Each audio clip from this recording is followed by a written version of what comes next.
Hello and welcome to the Lex-Praxis channel. In today's video, I'll be walking you through how to register with NITDA in Nigeria. Now, for the benefit of doubt, NITDA is an acronym for National Information and Technology Development Agency, right? This is an organization or an agency in Nigeria. If you are an ICT service provider and you've been looking to bid for contracts, government contracts specifically, you recognize or realize that NITDA certificate or NITDA compliance is one of the major requirements to be eligible to obtain government contracts in Nigeria. And so if you've ever come across that word NITDA, or you intend to, or you need help or guidance as to, or you need more information as to what NITDA registration and compliance is all about, this video is definitely for you. Right, so at the end of this video, you're going to be learning the following. You learn what NITDA is all about and its role, the role that this agency plays in Nigeria.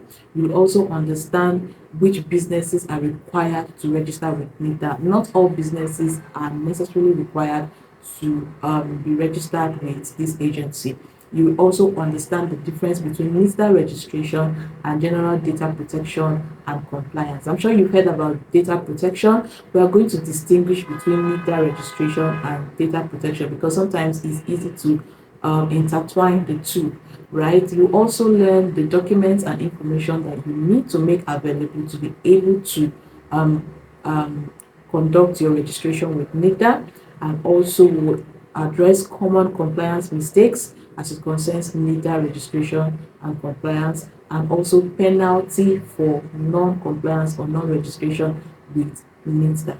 Now let's talk about NITDA and the role that it plays in Nigeria. Like I said before, NITDA is an acronym for National Information Technology and Development Agency. This is an agency of the government that is empowered to regulate and promote the use and development of information technology in all spheres and sectors of Nigeria.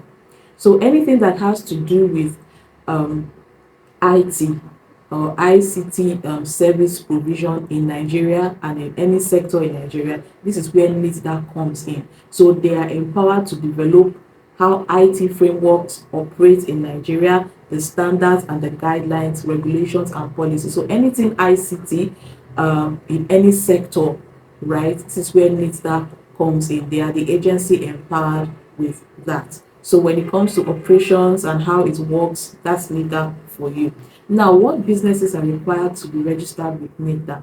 Now, the law says that IT service providers and contractors are required to be registered with NITDA. So if you are an indigenous IT firm, right, you're a consultant, software developer, system integrator, or even an e-government vendor, right, and you have plans or desire to do business with either ministerial departments or agencies, that's with the government, basically, you're looking to do business or provide services on a contract basis with the government, you must be registered with the NITDA, right? And then also original equipment manufacturers. So this has to do with companies providing or producing and assembling ICT hardware and products. So if your company is into producing the ICT hardware and products within Nigeria, you are required to be registered with NITDA, right? If you are also a tech and digital company in Nigeria, if you offer digital products, services, you're into e-commerce, fintech solutions,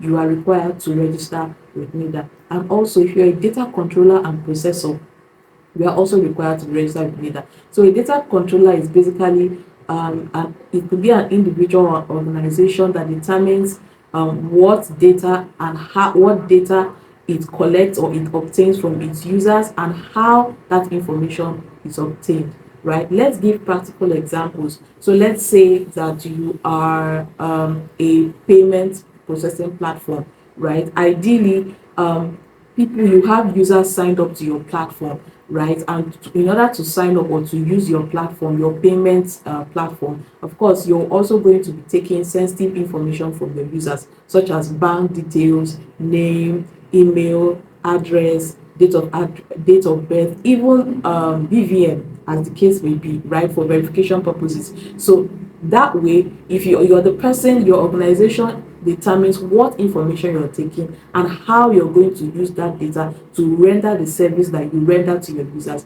You are a data controller. Now, a data processor, on the other hand, takes instructions from the data controller on what to use that information to do. So let's say okay, let's say you are an e-commerce platform, you obtain information from your users, right? And you are liaised with maybe a delivery company, right, that is in charge of delivering a service. So people buy the product and you liaise with a delivery company that processes information of the users, maybe the location, the address or phone number, to be able to effect delivery. The people who are in charge of delivery, they rely on your information. You give the instruction as a data controller to the processor on how to go about it. So that is just a brief or a simple explanation of who a data controller or data processor is. I hope you've been able to understand this category of individuals. So if you fall under this category, you are required to obtain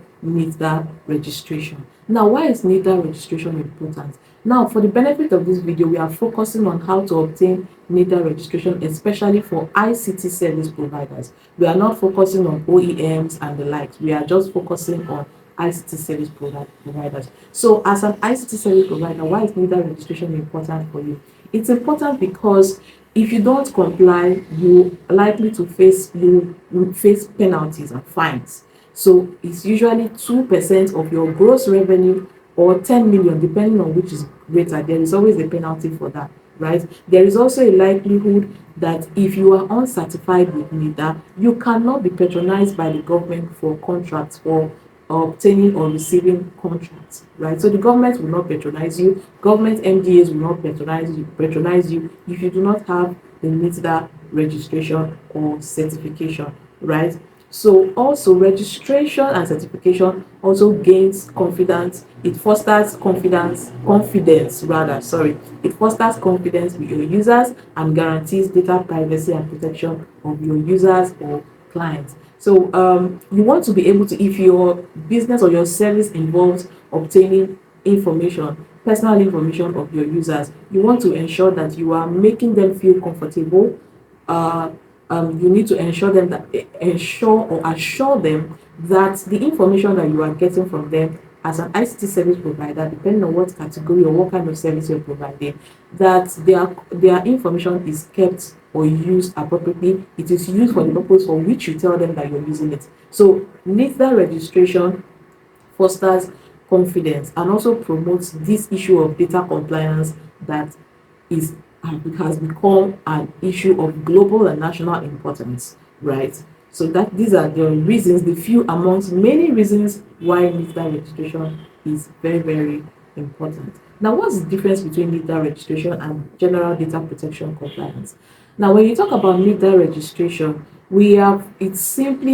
it has to do with the compliance or registration that is required for the category of persons who are qualified for that. So it's just would I say it's a one-time process, right? You just do that registration to be able to get the documentation or the certification that you need to achieve what you want to achieve. So that's what NITDA registration is all about.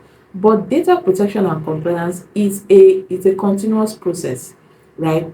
So this is it. Your organization is in charge of using data or retrieving data from users of your platform. It cannot be a one-time thing, right? You're going to be taking these people's data. There is the issue of continuity. How long are you going to be using that data for? How long are you going to be holding that? There are a lot of principles or general principles that govern the subject of data protection and compliance. And so it's not a one-off thing. It's a continuous process. Compliance generally is continuous, so it's not a one-off thing, and it doesn't just end with registration, right? So that is the difference. NITDA registration has to do with and compliance has to do with providing the necessary documents or information that the agency needs from you and being registered. It's a one-time thing, and it's also subject to renewal, of course. But when it comes to general data compliance, it's a continuous process. It never stops. So long as you have access to the personal information of your users, it's an ongoing process. process. Now, let's go to the documents and information required for NITDA registration as an ICT service provider. Remember, I said we are focusing on ICT service providers because the requirements for other users or other categories of businesses or individuals that are mandated to be registered with NITDA varies. For the purpose of this video, we are restricting ourselves to ICT service providers, right? So some of the requirements, we'll talk about the requirements and then we'll talk about the documents. Now, some of the requirements you need to take note of is the fact that if you're registering with NITDA, you must be an indigenous IT service provider. In other words, your business or your company is founded in Nigeria and operates in Nigeria. It is made for Nigerians and operates in Nigeria, right? Secondly, you must have a website hosted with a .ng domain. So your website must be hosted with a .ng domain. .com domain will not be considered. .ng, very important, right? And also the applicant must show during the application process that they have capacity to render services as IT service providers. In other words, if you are not a qualified IT service provider, you cannot apply for this and you cannot get the NITDA certificate. Of course, you're going to see that as we proceed to list out the documents that you need to present for the registration process. So what are the additional documents that you need to obtain? Simple. For a company, if you're applying to obtain the NITDA or process the NITDA registration, you need to provide your certificate of incorporation as a company and also the Bureau of Public Procurement certificate, that's the BPP certificate. Now, the BPP certificate, to get the BPP certificate, I'll just say this in passing, you need to have the PENCOM, the NSITF, the ITF registration to be able to get your BPP certificate. So you need to have the BPP certificate, and then of course you need to have computer professionals you need to be certified by the Computer Professionals Registration Council of Nigeria, that's the CPN, right? So the company needs to be certified, and also the members of staff, at least a minimum of 2 members of staff, members of the company, must also be registered with the CPN, right? So that is also a requirement, and you must show proof, provide proof, because of course the company is a separate entity. So there is the corporate registration, and then the members of that company, at least that is what shows NITDA that at least they are actually qualified IT service providers, right? Then if in the case of where the applicant, if the company has expatriate staff, you need to provide, of course, expatriate quota and proof of competence, right? And then there's also the standardized level agreement, that's the SLA, standard service level agreement, and then you need to provide customer support policy as well. Also, it has to be an IT job history. It could be either an award letter, a completion letter, a letter of introduction to the Director General. So there has to be something that shows your IT job history. Now, all these things, some of these things can be assisted. You can also be assisted with in getting them. For instance, we help our clients with getting some of these things. For instance, the CPN certification, the standardized level agreement, the customer support policy, right? We can assist you or guide you on how to go about it as the case may be. Or if you need us to get this for you, we can also get this for you alongside the NITDA registration. So these are the requirements and the preconditions that must be satisfied if you are embarking on obtaining the NITDA registration or processing the NITDA registration. Now, how long does it take? How long does NITDA registration take? Now, it depends. If you have all the documents and the requirements that is needed to process your NITDA registration, then sure, a minimum of 7 to 14 working days, you should have this done, or even less, right? But in some cases, from my experience, some clients, when we show them these requirements, it turns out that they don't have it. So when you consider the time factor it takes to get these other requirements, put everything in place, it might take longer than that. So you need to have that in mind. The certificate, of course, is issued for 1 year and it's also subject to, it has to be renewed. right? Now, what are the common compliance mistakes to avoid? We will not belabor this, but we are just going to list two of them. Number one, not being registered with NITDA before obtaining the contract. In fact, the way the system is in Nigeria, if you do not have that certificate, you can't even be. But just assume that you somehow got that contract and you do not have the NITDA certificate. If there is a high chance that that contract can be validly revoked because you are technically not qualified to as an IT service provider or to provide or render any IT service or ICT service to any government or ministerial department or agency. Also, another compliance issue is not renewing. So the fact that you have registered or you've been registered does not mean that that is it. You have to renew your certificate, right? So that's another compliance mistake that most people make, and you need to take note of if you are embarking on processing your NITDA registration. Now, what is the penalty? What are the penalties for non-compliance? If you're an IT service provider or contractor, if you provide this but it's not registered with NITDA, in a situation where your firm is an ICT service provider and is not registered with NITDA and you're already providing contract services to ministries, departments or agencies of the government, there is one of the consequences that you are obviously acting in violation, and as such your contract can be blacklisted, or you can be blacklisted from future federal government contracts. Your existing contract can be revoked and your company will definitely be blacklisted from future contracts. So it's better to avoid this um, in the first place. Then secondly, also general regulatory breaches. You are also subject to fines, right?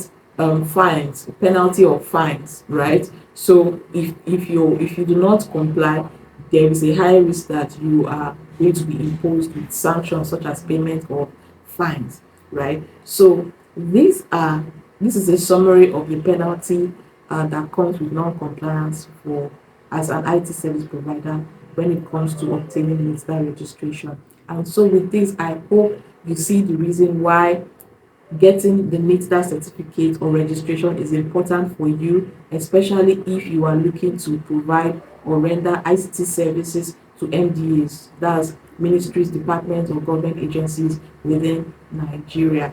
Um, in conclusion, I would say this is a very, very mandatory requirement. It's not something that you can forego.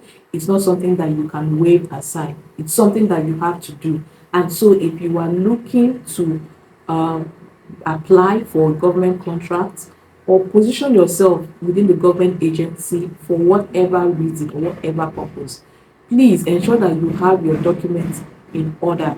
And if you need professional guidance or assistance with getting this done, if you need us to process your NITDA certificate or even advise you on how to go about it, you can book a consulting session with us. Our consulting sessions are paid sessions. You can book that with us, or you can engage our services to process your NITDA registration, right? We will advise you and walk you through the process as we handle the certification process on your behalf. You can contact us through any of the information displayed on this screen, and we will be delighted to speak with you. If you have general inquiries you want to also make in this regard, right, feel free to reach out to us also through the contact information displayed on the screen, and we will also respond to you. Until I come your way again, bye for now.